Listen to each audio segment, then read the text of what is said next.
ವೀಕ್ಷಕರೇ, ಇವತ್ತು ನಾನು ಈ ವಿಡಿಯೋದಲ್ಲಿ ಒಂದೆರಡು ಸ್ಕಾಲರ್ಶಿಪ್ ಬಗ್ಗೆ ಹೇಳ್ತಾ ಇದ್ದೀನಿ. ಒಂದು ಫೌಂಡೇಶನ್ ಫಾರ್ ಎಕ್ಸಲೆನ್ಸ್ ಸ್ಕಾಲರ್ಶಿಪ್, ಮತ್ತೊಂದು ನೆಹರು ಫೆಲೋಶಿಪ್. ಈ ಎರಡರ ಬಗ್ಗೆ ಡೀಟೇಲ್ಸ್ ಅನ್ನ ನಾನು ಈ ವಿಡಿಯೋದಲ್ಲಿ ನಿಮ್ಗೆ ಕೊಡಕ್ ಹೋಗ್ತಾ ಇದ್ದೀನಿ. ವಿಡಿಯೋನ ಸ್ಕಿಪ್ ಮಾಡ್ದೇನೆ ಕೊನೆವರೆಗೆ ನೋಡಿ, ಯಾವುದೇ ಸ್ಟೆಪ್ ಮಿಸ್ ಆಗದ ಹಾಗೆ ಹೇಳ್ಕೊಡ್ತೀನಿ. ಹಾಗೂ ನೀವೇನಾದ್ರು ಫಸ್ಟ್ ಟೈಮ್ ನನ್ನ ಚಾನಲ್ ಬಂದು ಸಬ್ಸ್ಕ್ರೈಬ್ ಆಗದೆ ವಿಡಿಯೋ ನೋಡ್ತಾ ಇದ್ರೆ ದಯವಿಟ್ಟು ಸಬ್ಸ್ಕ್ರೈಬ್ ಮಾಡ್ಕೊಳ್ಳಿ. ನಾನ್ ಮಾಡ್ತಕ್ಕಂತ ಎಲ್ಲಾ ವಿಡಿಯೋಗಳು ನಿಮಗ್ ಬಂದು ತಕ್ಷಣದಲ್ಲಿ ತಲುಪಬೇಕು ಅಂತ ಹೇಳಿದ್ರೆ ಇರೋ ಬೆಲ್ ಬಟನ್ ನ ಕ್ಲಿಕ್ ಮಾಡಿ ಆಲ್ ಅಂತ ಸೆಲೆಕ್ಟ್ ಮಾಡ್ಕೊಳ್ಳಿ. ಮತ್ತೊಂದು ಇಂಪಾರ್ಟೆಂಟ್ ಇನ್ಫಾರ್ಮೇಶನ್, ನಾನು ಮೆಂಬರ್ ಓನ್ಲಿ ವಿಡಿಯೋಗಳನ್ನ ಮಾಡ್ತಾ ಇದ್ದೀನಿ. ಬಹುತೇಕವಾಗಿ ಅವು ಮಾಹಿತಿ ಭರಿತ ವಿಡಿಯೋಗಳಾಗಿರ್ತವೆ. ಯಾರೆಲ್ಲ ಇನ್ನೂ ನನ್ನ ಚಾನಲ್ ನಲ್ಲಿ ಮೆಂಬರ್ಶಿಪ್ ತೆಗೆದುಕೊಂಡಿಲ್ವೋ ಅವರು ನನ್ನ ಚಾನಲ್ಗೆ ಹೋಗಿ ನನ್ನ ಚಾನಲ್ ನೇಮ್ ಪಕ್ಕದಲ್ಲಿರ್ತಕ್ಕಂಥ ಜಾಯಿನ್ ಬಟನ್ ನ ಕ್ಲಿಕ್ ಮಾಡಿ ಮೆಂಬರ್ಶಿಪ್ ನ ತೆಗೆದುಕೊಳ್ಳುವ ಮೂಲಕ ನೀವು ಮಾಹಿತಿ ಭರಿತವಾದಂತ ವಿಡಿಯೋಗಳನ್ನ ನೋಡಬಹುದು. ಪಬ್ಲಿಕ್ ಆಗುವ ಮುನ್ನ ಎಲ್ಲ ವಿಡಿಯೋಗಳು ನಿಮಗ್ ಬಂದು ತಲುಪ್ತವೆ. ಜೊತೆಗೆ ಮೆಂಬರ್ ಓನ್ಲಿ ವಿಡಿಯೋಗಳು ಕೂಡ ನಿಮಗಾಗಿ ಇರ್ತವೆ. ಮೆಂಬರ್ಶಿಪ್ ತೆಗೆದುಕೊಂಡು ಸಪೋರ್ಟ್ ಮಾಡಿ ಅಂತ ಕೇಳ್ಕೊಳ್ತಾ ವಿಡಿಯೋನ ಮುಂದುವರಿಸೋಣ ಬನ್ನಿ. ವೀಕ್ಷಕರೇ, foundation for excellence scholarship for technical course 2025 ಅಂತ ಒಂದು ಸ್ಕಾಲರ್ಶಿಪ್ ನ ನೀಡ್ತಾ ಇದ್ದಾರೆ. ಇದ್ರ ಬಗ್ಗೆ ಡೀಟೇಲ್ಸ್ ನ ನೋಡ್ತಾ ಹೋಗೋಣ ಬನ್ನಿ. ಬಹುತೇಕವಾಗಿ ಈ ಫೌಂಡೇಶನ್ 50,000 ಕೂಡ ಸ್ಕಾಲರ್ಶಿಪ್ ನ ನೀಡ್ತಾ ಇದೆ. ಇದಕ್ಕೆ ಎಲಿಜಿಬಿಲಿಟಿ ಏನೇನಿದೆ ಅಂತಕ್ಕಂಥದನ್ನ ಮೊದಲನೇದಾಗಿ ನೋಡೋಣ. ಅವ್ರು ಹೇಳ್ತಾರೆ, applicant must be enrolled in the last year of BE or BTech, 5-year integrated MTech, MBBS or 5-year law program in the academic year 2025-26 ಅಂತ ಹೇಳ್ತಾರೆ. ಕ್ಲಿಯರ್ ಆಗಿದೆ ಅಂತ ಅನ್ಕೋತೀನಿ. ಯಾರೆಲ್ಲ ಟೆಕ್ನಿಕಲ್ ಕೋರ್ಸ್ ಗಳನ್ನ, ಪ್ರೊಫೆಷನಲ್ ಕೋರ್ಸ್ ಗಳನ್ನ ಮಾಡ್ತಾ ಇದ್ದೀರೋ ಅಂತವ್ರು ಈ ಒಂದು ಸ್ಕಾಲರ್ಶಿಪ್ ಗೆ ಅಪ್ಲೈ ಮಾಡಬಹುದು. ಹೇಳ್ಬಿಟ್ಟಿದ್ದಾರೆ BE, BTech, MTech, MBBS, 5 years ಲಾ ಅಂತ ಹೇಳಿ. ಈ ಕೋರ್ಸ್ ಗಳಲ್ಲಿ ಯಾರೆಲ್ಲ ಇದ್ದೀರೋ ಅವ್ರಿಗೆ ಫೈನಾನ್ಸಿಯಲ್ ಅಸಿಸ್ಟೆಂಟ್ ಬೇಕಾಗುತ್ತೆ. ಅದಕ್ಕಾಗಿ ಇವರು ಸ್ಕಾಲರ್ಶಿಪ್ ನ ಕೊಡ್ತಾ ಇದ್ದಾರೆ. ಇನ್ನು ಎರಡನೇದಾಗಿ, student must have passed class 12 or intermediate or higher education or higher secondary or pre university or ISC or CBSE or equivalent examination in 2022 or later with at least 70% marks ಅಂತ ಹೇಳ್ತಾರೆ. ಅಂದ್ರೆ student ಈ 12th base ಏನ್ examination ತೆಗೆದುಕೊಂಡು pass ಆಗಿರ್ತಾರೋ ಅಥವಾ equivalent exam ಗಳಲ್ಲಿ pass ಆಗಿರ್ತಾರೋ ಅವರೆಲ್ಲರೂ ಕೂಡ ಅಪ್ಲೈ ಮಾಡ್ಲಿಕ್ಕೆ ಸಾಧ್ಯ ಇದೆ ಎಂಬುದಾಗಿ ಹೇಳ್ತಾರೆ. ಡೀಟೇಲ್ಸ್ ನ ಕೊಟ್ಬಿಡ್ತಾರೆ. ಇಷ್ಟನ್ನು ಕೂಡ ನೋಡ್ಕೊಳ್ಳಿ ನೀಟಾಗಿ ಅಂತಕ್ಕಂಥದ್ದು. ಈ ಕೋರ್ಸ್ ಗಳಲ್ಲಿ ಯಾರು ಪಾಸ್ ಆಗಿ ಬಂದಿರ್ತೀರೋ ಅವ್ರು ಅಟ್ಲೀಸ್ಟ್ 70% ಮಾರ್ಕ್ಸ್ ಸ್ಕೋರ್ ಮಾಡಿರ್ಬೇಕು. ಅಂತವ್ರು ಮಾತ್ರ ಎಲಿಜಿಬಲ್ ಇದ್ದಾರೆ ಅಪ್ಲೈ ಮಾಡ್ಲಿಕ್ಕೆ ಅಂತಕ್ಕಂಥದ್ದು. ಇನ್ನು ಮೂರನೇದಾಗಿ, must have taken admission to a professional degree programme through general or open merit rank in a state or national level entrance examination or counselling process ಎಂಬುದಾಗಿ ಹೇಳ್ತಾರೆ. ಇಲ್ಲಿ ಜನರಲ್ ಡಿಗ್ರಿ ಪ್ರೋಗ್ರಾಮ್ಗೆ ನೀವು ಅಡ್ಮಿಷನ್ ಆಗಿರ್ಬೇಕು ಅಂತ ಹೇಳ್ತಾರೆ. ಅದರ ಜೊತೆ ನೀವು ಈ ಡಿಗ್ರಿಗಳಿಗೆ ಅಡ್ಮಿಷನ್ ಆಗುವಂತ ಸಂದರ್ಭದಲ್ಲಿ ಕೆಲವು ಕೋರ್ಸ್ಗಳಿಗೆ ಎಂಟ್ರೆನ್ಸ್ ಎಕ್ಸಾಮ್ ಇರುತ್ತೆ. ಈಗ ಬಹುತೇಕವಾಗಿ MBBS ಗೆ ನೀವು ನೀಟ್ ಎಕ್ಸಾಮ್ ನ ಬರೀತೀರಿ, ಇನ್ನು BE ಗೆ CET ನ ಬರೀತೀರಿ. ಈ ತರದಲ್ಲಿ ಯಾರೆಲ್ಲ ಈ ಒಂದು CET ಎಕ್ಸಾಮ್ಸ್ ನ ಫೇಸ್ ಮಾಡಿದಿರೋ, ಅದು ಸ್ಟೇಟ್ ಆಗ್ಬೋದು, ನ್ಯಾಷನಲ್ ಲೆವೆಲ್ ಆಗ್ಬೋದು. ಈಗ ನ್ಯಾಷನಲ್ ಲೆವೆಲ್ ಅಲ್ಲಿ ನೀವು JEE, ನೀಟ್, ಸ್ಟೇಟ್ ಲೆವೆಲ್ ಅಲ್ಲಿ ನೀವು CET, ಹೀಗೆ ಯಾರೆಲ್ಲ ಅಟೆಂಡ್ ಮಾಡ್ತೀರೋ, ಜೊತೆಗೆ ಕೌನ್ಸಿಲಿಂಗ್ ಅಟೆಂಡ್ ಮಾಡಿ ಈ ಪ್ರೊಸೆಸ್ ನಲ್ಲಿ ಇರ್ತೀರೋ ಇವರೆಲ್ಲರೂ ಕೂಡ, ಅಂದ್ರೆ ಇಲ್ಲಿ ಮೇಲ್ಗಡೆ ಹೇಳಿದಾರ 22 ಆನ್ವರ್ಡ್ಸ್ ಯಾರೆಲ್ಲ ಈ ಒಂದು 12th ಬೇಸ್ ಕೋರ್ಸ್ ಗಳನ್ನ ಮುಗಿಸ್ಕೊಂಡಿದ್ದೀರೋ ಅಂತೇಳಿ ಅವರು ಈಗ ಡಿಗ್ರಿಗೆ ಜಾಯ್ನ್ ಆಗಿರ್ಬೋದು ಅಥವಾ ಈ ಬಾರಿ ಜಾಯ್ನ್ ಆಗ್ಲಿಕ್ಕೆ ಎಂಟ್ರೆನ್ಸ್ ಎಕ್ಸಾಮ್ ಗಳನ್ನ ಬರೆದು ಕೌನ್ಸಿಲಿಂಗ್ ಅಟೆಂಡ್ ಮಾಡಿ ಆ ಪ್ರೊಸೆಸ್ ಅಲ್ಲಿ ಇರ್ಬೋದು ಅಥವಾ ಸೀಟ್ ಸೆಲೆಕ್ಟ್ ಮಾಡ್ಕೊಂಡಿರ್ಬೋದು. ಈ ಎಲ್ಲಾ ರೀತಿಯಾದಂತ ಒಂದು ಏನು ಪ್ರೊಸೆಸ್ ಇರ್ತಕ್ಕಂಥವ್ರು ಅಪ್ಲೈ ಮಾಡ್ಲಿಕ್ಕೆ ಎಲಿಜಿಬಲ್ ಇದಾರೆ ಅಂತಕ್ಕಂಥದ್ದನ್ನ ಹೇಳ್ತಾ ಇದ್ದಾರೆ. ಇನ್ನು ನಾಲ್ಕನೇ ಒಂದು ಎಲಿಜಿಬಿಲಿಟಿಯನ್ನ ಹೇಳ್ಬಿಡ್ತಾರೆ. Family income should not exceed 3 lakh from all sources ಅಂತ ಹೇಳ್ತಾರೆ. ಅಂದ್ರೆ ಫ್ಯಾಮಿಲಿ ಇನ್ಕಮ್ 3 ಲಕ್ಷಕ್ಕಿಂತ ಜಾಸ್ತಿ ಇರಬಾರ್ದು. 3 ಲಕ್ಷದ ಒಳಗಡೆ ಅಥವಾ 3 ಲಕ್ಷ ಇದ್ರು ಕೂಡ ಅವರೆಲ್ಲ ಎಲಿಜಿಬಲ್ ಆಗಿರ್ತಾರೆ ಅಂತಕ್ಕಂಥದ್ದನ್ನ ಕೊಡ್ತಾರೆ. ಯಾರೆಲ್ಲ 3 ಲಕ್ಷದ ಮೇಲೆ ಒಂದು ಇನ್ಕಮ್ ನ ತಗೊಳ್ತಾ ಇರ್ತಾರೋ ಆಲ್ ಸೋರ್ಸ್ ಅಂತ ಹೇಳ್ತಾರೆ. ಅದು ಒಂದು ಅಗ್ರಿಕಲ್ಚರ್ ಆಗಿರ್ಬೋದು ಅಥವಾ ಯಾವ್ದೋ ಉದ್ಯೋಗದಿಂದ ಆಗಿರ್ಬೋದು ಅಥವಾ ಯಾವ್ದೋ ಬಿಸ್ನೆಸ್ ಇಂದ ಆಗಿರ್ಬೋದು, ಯಾವುದೇ ಸೋರ್ಸ್ ಆಗಿರ್ಲಿ 3 ಲಕ್ಷ ಮೀರಿದರೆ ಈ ಸ್ಕಾಲರ್ಶಿಪ್ ನಿಮ್ಗೆ ಅಪ್ಲೈ ಆಗಲ್ಲ ಎಂಬುದಾಗಿ ಹೇಳ್ತಾರೆ. ಬೇಸಿಕಲಿ ಈ ಒಂದು 4 ಪಾಯಿಂಟ್ ಅನ್ನ ಎಲಿಜಿಬಿಲಿಟಿ ಆಗಿ ಕೊಡ್ತಾರೆ. ಈ ಎಲಿಜಿಬಿಲಿಟಿ ಹೊಂದಿರತಕ್ಕಂಥವ್ರು ಅಪ್ಲೈ ಮಾಡಬಹುದು. ನಂತರದಲ್ಲಿ ಬೆನಿಫಿಟ್ಸ್ ಬರ್ತಾರೆ. ಬೆನಿಫಿಟ್ಸ್ ಏನ್ ಸಿಗುತ್ತೆ? ಅವ್ರು ಹೇಳ್ತಾರೆ ಸ್ಕಾಲರ್ಶಿಪ್ ಆಗಿ ನಿಮಗೆ 50,000ವನ್ನ ನಾವು ಕೊಡ್ತೀವಿ ಎಂಬುದಾಗಿ ಹೇಳ್ತಾರೆ. ಜೊತೆಗೆ ಹೇಳ್ತಾರೆ for the duration of the full course, ಅದು 4 ಇಯರ್ ಆಗ್ಬೋದು, 4.5 ಇಯರ್ ಆಗ್ಬೋದು, 5 ಇಯರ್ ಆಗ್ಬೋದು. ಫುಲ್ ಕೋರ್ಸ್ಗೆ ನಾವು 50,000 ರೂಪಾಯಿನ ಕೊಡ್ತೀವಿ.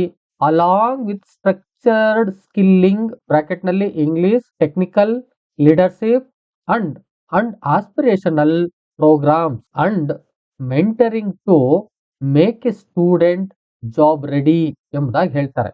ಅಂತ ಹೇಳಿದ್ರೆ ನಿಮ್ಗೆ 50,000 ಸ್ಕಾಲರ್ಶಿಪ್ ನ ಕೊಡ್ತೀವಿ ನಾವು. ಅದು ನಿಮ್ಮ ಏನು ಇತರೆ ಸ್ಕಿಲ್ಸ್ ಗಳಿದಾವೋ ಅವೆಲ್ಲವನ್ನ ಇನ್ಕ್ಲೂಡ್ ಮಾಡ್ಕೊಂಡೇ ಕೊಡ್ತೀವಿ ಎಂಬುದಾಗಿ ಹೇಳ್ತಾರೆ. ಮತ್ತೆ ಒಂದು ನೋಟ್ ನ ಕೊಟ್ಬಿಡ್ತಾರೆ, ಅದು ಬಹಳ ಇಂಪಾರ್ಟೆಂಟ್. ನೋಡೋಣ. Scholar are required to maintain satisfactory academic performance and adhere to all reporting and participation obligations for the renewal of the scholarship every year. The scholarship funds must be used exclusively for essential educational expenses, including tuition fees, mess or food expenses, hostel charges, etc. ಎಂಬುದಾಗಿ ಹೇಳ್ತಾರೆ. ಒಟ್ಟಾರೆಯಾಗಿ scholarship ನ ಯಾರು ತಗೊಳ್ತಾರೋ ಅವರು ಅವರ ಪ್ರತಿ ವರ್ಷ ಏನೇನು ರಿಪೋರ್ಟಿಂಗ್ ಮಾಡಬೇಕು ಅಥವಾ ಆ ಪರ್ಫಾರ್ಮೆನ್ಸ್ ನ ತೋರಿಸ್ಬೇಕು ಅದೆಲ್ಲವನ್ನ ನೀಟಾಗಿ ಕೊಡ್ಬೇಕಾಗುತ್ತೆ. ಜೊತೆಗೆ ಏನು ಎಜುಕೇಶನ್ ಎಕ್ಸ್ಪೆನ್ಸಸ್ ಅಂತ ಇದೆ, ಅದು ನಿಮ್ಮ ಫೀಸ್ ಆಗ್ಬೋದು, ಫುಡ್ ಎಕ್ಸ್ಪೆನ್ಸಸ್ ಆಗ್ಬೋದು, ಹಾಸ್ಟೆಲ್ ಆಗ್ಬೋದು, ಇದೆಲ್ಲ ಸೇರಿಸ್ಕೊಂಡೆ ನಾವು ಸ್ಕಾಲರ್ಶಿಪ್ ಅಂತ ಕೊಡ್ತೀವಿ. ಯಾವ್ದೋ ಒಂದಕ್ಕೆ ಅಂತೇನೋ ನಾವು ಕೊಡೋದಿಲ್ಲ ಎಂಬುದಾಗಿ ಹೇಳ್ತಾರೆ. ಇನ್ನು ಮೂರನೇದಾಗಿ ಯಾವೆಲ್ಲ ಡಾಕ್ಯುಮೆಂಟ್ ಬೇಕು ಎಂಬುದಾಗಿ ಹೇಳ್ತಾ ಇದ್ದಾರೆ. ಅದರಲ್ಲಿ ಪ್ರೈಮರಿ ಡಾಕ್ಯುಮೆಂಟ್ಸ್ ಅಂತ ಕೇಳ್ತಾರೆ. ಕ್ಲಾಸ್ 12 ಮಾರ್ಕ್ ಶೀಟ್ ಇರಬೇಕು ಅಂತ ಹೇಳ್ತಾರೆ. ಆಲ್ರೆಡಿ ಅವರು 12th ಒಂದು ಈಕ್ವಲಿ ಏನು ಎಕ್ಸಾಮ್ ಪಾಸ್ ಮಾಡಿದ್ದೀರೋ ಅವ್ರು ಅಪ್ಲೈ ಮಾಡಕ್ ಸಾಧ್ಯ ಇದೆ ಅಂತ ಹೇಳಿದ್ಮೇಲೆ 12th ಮಾರ್ಕ್ಸ್ ಕಾರ್ಡ್ ಇರಲೇಬೇಕಾಗುತ್ತೆ. ಇನ್ನು ಎರಡನೇದಾಗಿ rank certificate or entrance exam score card ಅಂತ ಹೇಳ್ತಾರೆ. ಅಂತ ಹೇಳಿದ್ರೆ ನೀವೇನೆಲ್ಲ ರ್ಯಾಂಕ್ ಬಂದಿರ್ತೀರೋ ಆ ಸರ್ಟಿಫಿಕೇಟ್ ಇದ್ರೆ ರ್ಯಾಂಕ್ ಸರ್ಟಿಫಿಕೇಟ್ ಇರಬೇಕು. ದೆನ್ ನೀವು ಎಂಟ್ರೆನ್ಸ್ ಎಕ್ಸಾಮ್ ಗಳನ್ನ ಬರ್ದು ಸ್ಕೋರ್ ಕಾರ್ಡ್ ಇದ್ರೆ ಅಥವಾ ಕೌನ್ಸಿಲಿಂಗ್ ಅಟೆಂಡ್ ಆಗ್ತಾ ಇದ್ರೆ ಅದರ ಬಗ್ಗೆ ಡೀಟೇಲ್ಸ್ ಇದ್ರೆ ನೀವು ಆ ಡಾಕ್ಯುಮೆಂಟ್ ಅನ್ನು ಕೂಡ ಹೊಂದಿರಬೇಕು ಅಂತ ಹೇಳ್ತಾರೆ. ಇನ್ನು ಮೂರನೇದಾಗಿ counselling letter for seat allotment. ನೀವು ಕೌನ್ಸಿಲಿಂಗ್ ಅಟೆಂಡ್ ಮಾಡಿದ್ರೆ ಕೌನ್ಸಿಲಿಂಗ್ ಲೆಟರ್ ಸೀಟ್ ಅಲಾಟ್ ಆಗಿರ್ತಕ್ಕಂಥದ್ದು, ಆ ಒಂದು ಲೆಟರ್ ಕೂಡ ಡಾಕ್ಯುಮೆಂಟ್ ಆಗಿ ಒದಗಿಸಬೇಕು ಅಂತ ಹೇಳ್ತಾರೆ. ಇನ್ನು ನಾಲ್ಕನೇದಾಗಿ family income certificate or salary slip last 3 months or IT returns ಅಂತ ಹೇಳ್ತಾರೆ. ಇನ್ನು ಇನ್ಕಮ್ ಬಗ್ಗೆ ನೀವು ಇನ್ಕಮ್ ಸರ್ಟಿಫಿಕೇಟ್ ಇರಬೇಕು ಆರ್ ಸ್ಯಾಲರಿ ಸ್ಲಿಪ್ ಇರಬೇಕು. ಸ್ಯಾಲರಿ ಸ್ಲಿಪ್ ಇದ್ರೆ ಲಾಸ್ಟ್ 3 months ಇರಬೇಕು ಆರ್ IT ರಿಟರ್ನ್ಸ್ ಇರಬೇಕು. ಈ ಮೂರಲ್ಲಿ ಯಾವ್ದಾದ್ರು ನೀವು ಒಂದನ್ನ ಒದಗಿಸ್ಕೊಡ್ಬೇಕಾಗತ್ತೆ ಅಂತಕ್ಕಂಥದ್ದು. ಇನ್ನು ಐದನೇದಾಗಿ tuition, hostel and mess fee receipt. ನೀವೇನಾದ್ರೂ ಸ್ಕಾಲರ್ಶಿಪ್ ನ ಯಾವ್ದಾದ್ರು ಬಳಸ್ತೀನಿ ಅಂತಕ್ಕಂಥ ಡೀಟೇಲ್ಸ್ ಅನ್ನ ಕೊಡೋದಿದ್ರೆ ಈ ಒಂದು ಡಾಕ್ಯುಮೆಂಟ್ ನ ನೀವು ಒದಗಿಸ್ಕೊಡ್ಬೇಕಾಗತ್ತೆ. ಇನ್ನು ಆರನೇದಾಗಿ ಈ ಆಧಾರ್ ಇರಬೇಕು ಆರ್ ಸ್ಕ್ಯಾನರ್ಡ್ ಕಾಪಿ ಆಫ್ ಆಧಾರ್ ಇರಬೇಕು ಅಂತ ಹೇಳ್ತಾರೆ. ಇಷ್ಟು ಡಾಕ್ಯುಮೆಂಟ್ ನ ನೀವು ಪ್ರೈಮರಿ ಡಾಕ್ಯುಮೆಂಟ್ ಆಗಿ ಕೊಡ್ಲೇಬೇಕು. ಇನ್ನು ಸೆಕೆಂಡರಿ ಡಾಕ್ಯುಮೆಂಟ್ ಆಗಿ ಮೊದಲನೇದಾಗಿ ಬೋನಫೈಡ್ ಸರ್ಟಿಫಿಕೇಟ್ ಫ್ರಮ್ ಕಾಲೇಜ್ ಇರಬೇಕು. ಕಾಲೇಜ್ ನಲ್ಲಿ ಸ್ಟೂಡೆಂಟ್ ಅಡ್ಮಿಷನ್ ಆಗಿದ್ದಾರೆ ಅಂತಕ್ಕಂಥ ಬೋನಫೈಡ್ ಇರಬೇಕು. ಎರಡನೇದಾಗಿ ಕಾಲೇಜಲ್ಲಿ ಏನೆಲ್ಲ ಎಕ್ಸ್ಪೆನ್ಸಸ್ ಇದೆ ಅದ್ರ ಬಗ್ಗೆ ಒಂದು ಸರ್ಟಿಫಿಕೇಟ್ ಇರಬೇಕು. ಅಂದ್ರೆ ನೀವು ಎಕ್ಸ್ಪೆನ್ಸಸ್ ಬಗ್ಗೆ ಕಾಲೇಜಿಂದ ಒಂದು ಸರ್ಟಿಫಿಕೇಟ್ ಮಾಡಿಸಿ ಕೊಡ್ಬೇಕಾಗತ್ತೆ. ಅಂದ್ರೆ ನಿಮ್ ಕಾಲೇಜಲ್ಲಿ ಫೀಸ್ ಸ್ಟ್ರಕ್ಚರ್ಸ್ ಏನಿರುತ್ತೆ, ಅಲ್ಲಿನ ಎಕ್ಸ್ಪೆನ್ಸಸ್ ಏನಿರುತ್ತೆ ಅದನ್ನೆಲ್ಲವನ್ನ ಒಂದು ಫಾರ್ಮೆಟ್ ಅಲ್ಲಿ ಮಾಡಿಸಿ ನೀವು ಅದನ್ನ ಡಾಕ್ಯುಮೆಂಟ್ ಆಗಿ ಕೊಡ್ಬೇಕಾಗತ್ತೆ.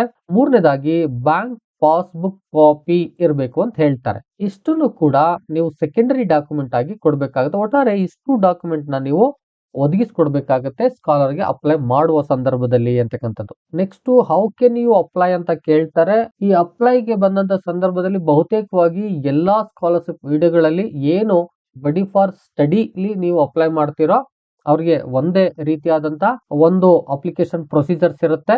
ಆದಿಸೆಂದಾಗಿ ನೀವು ಇಲ್ಲೇನು ಅಪ್ಲೈ ನೌ ಅಂತಕ್ಕಂಥ ಒಂದು ಬಟನ್ ಇದೆ, ಅದ್ರ ಮೇಲೆ ಕ್ಲಿಕ್ ಮಾಡಬೇಕು. ಆನಂತರದಲ್ಲಿ ನೀವೇನಾದ್ರೂ ರಿಜಿಸ್ಟರ್ ಆಗಿಲ್ಲ ಅಂತ ಹೇಳಿದ್ರೆ ಮೊದಲನೇದಾಗಿ ರಿಜಿಸ್ಟರ್ ಆಗ್ಬೇಕಾಗುತ್ತೆ. ರಿಜಿಸ್ಟರ್ ಆದ್ಮೇಲೆ ಲಾಗಿನ್ ತಗೋಬೇಕಾಗತ್ತೆ. ಲಾಗಿನ್ ತೆಗೆದುಕೊಂಡು ಆದ್ಮೇಲೆ foundation for excellence scholarship for technical course 2025 ಅಂತಕ್ಕಂಥದ್ರ ಅಪ್ಲೈ ನೌ ಮೇಲೆ ಕ್ಲಿಕ್ ಮಾಡಬೇಕು.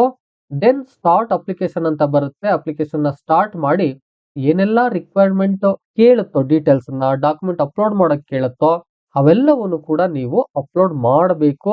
ಆ ಡೀಟೇಲ್ಸ್ ಎಲ್ಲ ಫಿಲ್ ಮಾಡಬೇಕು. ಆಮೇಲೆ ಟರ್ಮ್ಸ್ ಅಂಡ್ ಕಂಡೀಷನ್ಸ್ ಏನಿರುತ್ತೋ ಅದಕ್ಕೆ ಅಕ್ಸೆಪ್ಟ್ ಕೊಡ್ಬೇಕು. ದೆನ್ ಪ್ರಿವ್ಯೂ ಇರುತ್ತೆ, ಪ್ರಿವ್ಯೂ ಅನ್ನ ನೋಡ್ಕೋಬೇಕು. ಪ್ರಿವ್ಯೂ ಅನ್ನ ನೋಡ್ದೇನೆ ನೀವು ಸಬ್ಮಿಟ್ ಮಾಡಬೇಡಿ. ಯಾಕಂತ ಹೇಳಿದ್ರೆ ಪ್ರಿವ್ಯೂ ಅಲ್ಲಿ ನಿಮ್ಮ ಡೀಟೇಲ್ಸ್ ಏನೇನೆಲ್ಲ ಫಿಲ್ ಮಾಡಿದ್ದೀರಿ ಕರೆಕ್ಟ್ ಆಗಿದೆಯಾ ಅಂತಕ್ಕಂಥದ್ದು ಎಲ್ಲವನ್ನ ನೋಡ್ಕೋಬಹುದು. ಫೈನಲ್ ಆಗಿ ಸಬ್ಮಿಟ್ ಅನ್ನ ಮಾಡಿ. ಆ ನಂತರದಲ್ಲಿ ಒಂದು ಕಮಿಟಿ ನಿಮ್ಮ ಅಪ್ಲಿಕೇಶನ್ ಎಲ್ಲ ಸ್ಕ್ರೂಟ್ನಿ ಮಾಡುತ್ತೆ, ಮತ್ತೆ ನಿಮ್ಮ ಮೆರಿಟ್ ಇದನ್ನೆಲ್ಲವನ್ನ ನೋಡುತ್ತೆ. ಆ ನಂತರದಲ್ಲಿ ನಿಮ್ಮ ಸೆಲೆಕ್ಷನ್ ಪ್ರೊಸೀಜರ್ಸ್ ನ ಮಾಡಿ ನಿಮ್ಗೆ ಕಮ್ಯುನಿಕೇಟ್ ಮಾಡುತ್ತೆ. ನೀವು ಮೊಬೈಲ್ ನಂಬರ್ ಹಾಕಿರ್ತೀರಾ, ಇಮೇಲ್ ಹಾಕಿರ್ತೀರಾ, ಅದ್ರ ಮೂಲಕ ಕಮ್ಯುನಿಕೇಟ್ ಅನ್ನ ಮಾಡಿ ನಿಮ್ಗೆ ಸೆಲೆಕ್ಷನ್ ಲಿಸ್ಟ್ ಅನ್ನ ಕಳಿಸ್ಕೊಡುತ್ತೆ. ಇದಿಷ್ಟು ಪ್ರೊಸೀಜರ್ಸ್ ನ ನೀವು ಫಾಲೋ ಮಾಡಿ ಅಪ್ಲೈ ಮಾಡಿ. ಕೊನೆಗೆ ಲಾಸ್ಟ್ ಡೇಟ್ ಯಾವಾಗ ಇದಕ್ಕೆ ಅಪ್ಲೈ ಮಾಡೋದು ಅಂತಕ್ಕಂಥದ್ದನ್ನ ನೋಡೋದಾದ್ರೆ 31 ಡಿಸೆಂಬರ್ 2025 ಅಂತಿದೆ. ಇಷ್ಟು ಲೇಟ್ ಆಗಿ ಅಪ್ಲೈ ಮಾಡಬೇಡಿ, ಆದಷ್ಟು ಬೇಗ ಅಪ್ಲೈ ಮಾಡಿ. ಇನ್ನು ಕೆಲವೇ ದಿನಗಳಿರೋದ್ರಿಂದ ನೀವು ಬೇಗ ಅಪ್ಲೈ ಮಾಡಿ ಅಂತಕ್ಕಂಥದ್ದು. ಇನ್ನು ಎರಡನೇದಾಗಿ ನೆಹರು ಫೆಲೋಶಿಪ್ ಫಾರ್ ಯೂತ್ 2025 ಅಂತ ಕೊಡ್ತಾ ಇದ್ದಾರೆ. ಇದು ಸಿಂಪಲ್ ಆಗಿದೆ.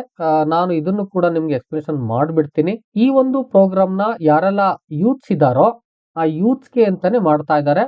ತುಂಬಾ ಆಕ್ಟಿವ್ ಇರ್ತಕ್ಕಂಥವ್ರು, ಸೋಷಿಯಲಿ ಆಕ್ಟಿವ್ ಇರ್ತಕ್ಕಂಥವ್ರು ಅಂಥವ್ರಿಗೆ ಈ ಒಂದು ಸ್ಕಾಲರ್ಶಿಪ್ ಅನ್ನೋದಕ್ಕಿಂತ ಫೆಲೋಶಿಪ್ ನ ಕೊಡ್ತಾ ಇದ್ದಾರೆ. ಈ ಫೆಲೋಶಿಪ್ ನ ಅವ್ರು ಹೇಳ್ತಾರೆ 50,000 ವರೆಗೂ ಕೂಡ ನಾವು ಕೊಡ್ತೀವಿ ಎಂಬುದಾಗಿ ಹೇಳ್ತಾರೆ. ಎಲಿಜಿಬಿಲಿಟಿಯನ್ನ ನೋಡ್ಬಿಡೋಣ ಬನ್ನಿ. ಎಲಿಜಿಬಿಲಿಟಿಯಲ್ಲಿ ಮೊದಲನೇದಾಗ ಅವ್ರು ಹೇಳ್ತಾರೆ be an Indian citizen holding a bachelor's degree in any discipline ಅಂತ ಹೇಳ್ತಾರೆ. ನಿಮ್ದು ಯಾವುದೇ ಡಿಸಿಪ್ಲಿನಿನ ಡಿಗ್ರಿ ಆಗಿರ್ಬೇಕು, ಇಂಡಿಯನ್ ಸಿಟಿಸನ್ ಆಗಿರ್ಬೇಕು ಎಂಬುದಾಗಿ ಮೊದಲನೇದಾಗಿ ಹೇಳ್ತಾರೆ. ಇನ್ನು ಎರಡನೇದಾಗಿ be actively involved in youth, student or social movements ಅಂತ ಹೇಳ್ತಾರೆ. ನೀವು ಈ ಒಂದು ಯೂತ್ ಆಕ್ಟಿವಿಟಿನಲ್ಲಿ, ಸ್ಟೂಡೆಂಟ್ ಆಕ್ಟಿವಿಟಿನಲ್ಲಿ, ಸೋಷಿಯಲ್ ಮೂವ್ಮೆಂಟ್ಸ್ ಗಳಲ್ಲಿ ನೀವು ಆಕ್ಟಿವ್ ಆಗಿರ್ಬೇಕು ಅಂತವ್ರಿಗೆ ಕೊಡ್ತಿರ್ತಕ್ಕಂಥ ಒಂದು ಫೆಲೋಶಿಪ್ ಎಂಬುದಾಗಿ ಹೇಳ್ತಾರೆ. ಇನ್ನು ಮೂರನೇದಾಗಿ demonstrate a strong commitment to social justice and constitutional values ಅಂತ ಹೇಳ್ತಾರೆ. ಏನು ಕಾನ್ಸ್ಟಿಟ್ಯೂಷನ್ ವ್ಯಾಲ್ಯೂಸ್ ಇದೆ ಮತ್ತೆ ಸೋಷಿಯಲ್ ಜಸ್ಟಿಸ್ ಇದೆ, ಇವುಗಳಿಗೆ ನೀವು ಕಮಿಟ್ಮೆಂಟ್ ಆಗಿರ್ಬೇಕು. ಈ ತರದಲ್ಲೇ ನೀವು ಸೋಷಿಯಲ್ ವರ್ಕ್ ಅನ್ನ ಮಾಡ್ತಿರ್ಬೇಕು ಅಂತವ್ರಿಗೆ ಇದನ್ನು ಕೊಡ್ತೀವಿ ಎಂಬುದಾಗಿ ಹೇಳ್ತಾರೆ. ಇನ್ನು ನಾಲ್ಕನೇದಾಗಿ be adaptable, self driven and prepare to take full ownership of assigned responsibilities ಅಂತ ಹೇಳ್ತಾರೆ. ಏನು ರೆಸ್ಪಾನ್ಸಿಬಿಲಿಟೀಸ್ ಇರುತ್ತೋ ಅದನ್ನ ನೀವು ಸೆಲ್ಫ್ ಆಗಿ ತೆಗೆದುಕೊಂಡಿರ್ಬೇಕು, ಬಹಳ ಕಡಾಖಂಡಾಗಿ ಅದನ್ನ ತೆಗೆದುಕೊಂಡು ಮಾಡಬೇಕು ಅನ್ನೋ ಲೀಡರ್ಶಿಪ್ ಆರ್ ಓನರ್ಶಿಪ್ ಕೇಪಬಿಲಿಟಿ ನಿಮ್ಗೆ ಇದ್ದು ಆ ಕೆಲಸಗಳನ್ನೆಲ್ಲ ಮಾಡಿಸುವಂತಿರ್ಬೇಕು.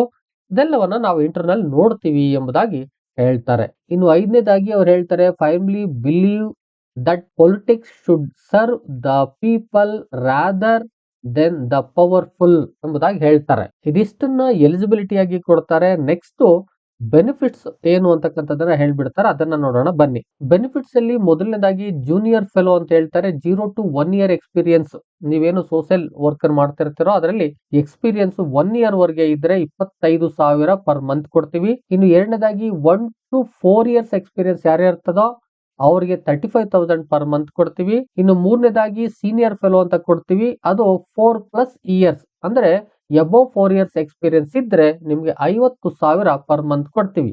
ಈ ರೀತಿಯಾಗಿ ನಾವು 3 ಸ್ಲಾಟ್ ಅಲ್ಲಿ ಕೊಡ್ತಿದೀವಿ ನಿಮ್ಮ ಎಕ್ಸ್ಪೀರಿಯನ್ಸ್ ಅನ್ನ ನೋಡ್ಕೊಂಡು ಎಂಬುದಾಗಿ ಹೇಳ್ತಾರೆ. ಒಂದು ಒಳ್ಳೆಯ ಒಂದು ಫೆಲೋಶಿಪ್ ನ ಕೊಡ್ತಾ ಇದ್ದಾರೆ.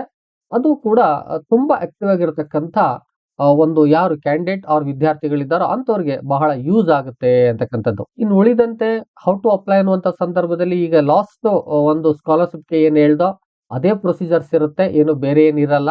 ಆ ದಿಸೆಯಿಂದಾಗಿ ನೀವು ಅಪ್ಲೈ ನೌಗೆ ಹೋಗಿ ಅಲ್ಲಿ ರಿಜಿಸ್ಟರ್ ಆಗದೆ ಇದ್ರೆ ರಿಜಿಸ್ಟರ್ ಆಗಿ ಲಾಗಿನ್ ಆಗಿ ಆ ನಂತರದಲ್ಲಿ ಏನೇನ್ ಡೀಟೇಲ್ಸ್ ಕೇಳುತ್ತೋ ಅದೆಲ್ಲ ಡೀಟೇಲ್ಸ್ ಅನ್ನ ಹಾಕಿ ಕೊನೆಗೆ ಪ್ರಿವ್ಯೂ ನೋಡ್ಕೊಂಡೆ ಸಬ್ಮಿಟ್ ಮಾಡಿ. ಅದಕ್ಕಿಂತ ಮುನ್ನ ಮಾಡ್ಬಿಡಿ, ಯಾಕಂದ್ರೆ ಡೀಟೇಲ್ಸ್ ಎಲ್ಲ ಒಂದ್ಸಾರಿ ಚೆಕ್ ಮಾಡ್ಕೊಂಡು ಸಬ್ಮಿಟ್ ಮಾಡೋದು ಬಹಳ ಉತ್ತಮ. ಇನ್ನು ಲಾಸ್ಟ್ ಡೇಟ್ ಯಾವಾಗ ಅಂತಕ್ಕಂಥದ್ದನ್ನ ಹೇಳ್ಬಿಡ್ತಾರೆ. ಇದು ಕೂಡ 31 ಡಿಸೆಂಬರ್ 2025. ಬೇಗ ಅಪ್ಲೈ ಮಾಡಿ.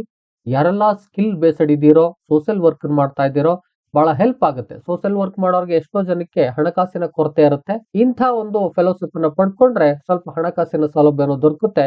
ನಿಮ್ಗೆ ಇನ್ನೊಂದಷ್ಟು ಶಕ್ತಿ ಈ ಹಣಕಾಸಿನ ಮೂಲಕ ಬಂದು ಹೆಚ್ಚು ಕೆಲಸವನ್ನ ಮಾಡ್ಲಿಕ್ಕೆ, ಸೋಷಿಯಲ್ ವರ್ಕ್ ಅನ್ನ ಮಾಡ್ಲಿಕ್ಕೆ ಸಾಧ್ಯ ಆಗ್ತದೆ. ವೀಕ್ಷಕರೇ, ಇನ್ನೇನಾದ್ರೂ ನಿಮ್ಗೆ ಡೀಟೇಲ್ಸ್ ಬೇಕು ಅಂತ ಹೇಳಿದ್ರೆ ಇಲ್ಲೊಂದು ಇಮೇಲ್ ಐಡಿಯನ್ನು ಕೊಡ್ತಾರೆ, ಅದನ್ನ ನೀವು ತೆಗೆದುಕೊಂಡು ಇಮೇಲ್ ಮಾಡಿದ್ರೆ ನಿಮ್ಗೆ ಒಂದಷ್ಟು ಡೀಟೇಲ್ಸ್ ಕೂಡ ಸಿಗುತ್ತೆ. ಇದಿಷ್ಟು ಇವತ್ತಿನ ಮಾಹಿತಿಯಾಗಿತ್ತು. ಯಾರೆಲ್ಲ ಎಲಿಜಿಬಲ್ ಇದ್ದೀರೋ ಅವರು ತಪ್ಪದೆ ಅಪ್ಲೈ ಮಾಡಿ ಅಂತ ಕೇಳ್ಕೊಳ್ತಾ, ವಿಡಿಯೋ ಇಷ್ಟ ಆಗಿದ್ರೆ ಲೈಕ್ ಮಾಡಿ, ಎಷ್ಟೋ ಮಂದಿಗೆ ಬೇಕಾಗುತ್ತೆ ಶೇರ್ ಮಾಡಿ. ಜೊತೆಗೆ ಏನಾದ್ರು ಕೇಳಬೇಕು ಹೇಳ್ಬೇಕು ಅಂತಿದ್ರೆ ಕಾಮೆಂಟ್ ಬಾಕ್ಸ್ ಅಲ್ಲಿ ಹೋಗಿ ಕಾಮೆಂಟ್ ಮಾಡಿ. ಮತ್ತೊಂದು ಇನ್ಫಾರ್ಮೇಟಿವ್ ವಿಡಿಯೋ ಜೊತೆ ನಿಮ್ಮೊಟ್ಟಿಗೆ ಬರ್ತೀನಿ. ಅಲ್ಲಿವರೆಗೆ thank you one and all, love you all. Video ನೋಡಿದ ಪ್ರತಿಯೊಬ್ಬರಿಗೂ ಕೂಡ ಅನಂತ ಧನ್ಯವಾದಗಳು. ಮತ್ತೆ ಭೇಟಿ ಆಗ್ತಿರೋಣ.